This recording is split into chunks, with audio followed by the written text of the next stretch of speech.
In this video, I'm showing with each little movement of this video from one picture to another, you'll see subtle differences and changes from one to the next.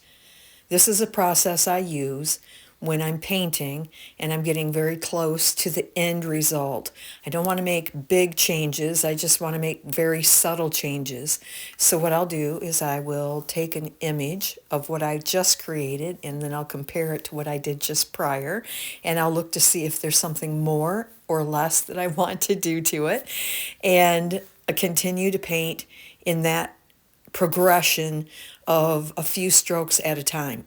It may be difficult to see from one of these images to the next. So I threw in this little recording of some of the process. You can see it's very light, very subtle, not a lot of big heavy changes.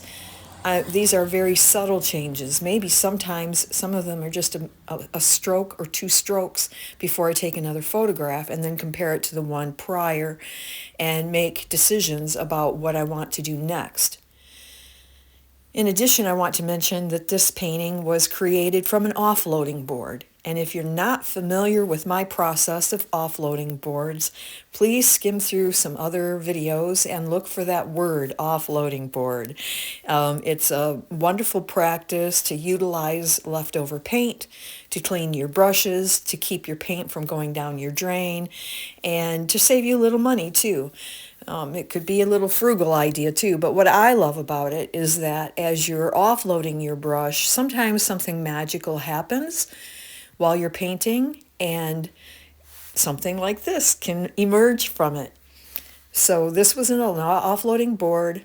I just put a few marks on it during a demonstration in one of my classes and showed people what was possible with the offloading board. And then earlier this afternoon, I went in and started making very minor tweaks and adjustments to this to actually pull the painting out of what was created during that demonstration in class. Now, you might not be able to see a lot of difference from one image to the next image, but I assure you I have done something. And if you slow down the video, you may be able to see better the little tweaks that are happening all along the way.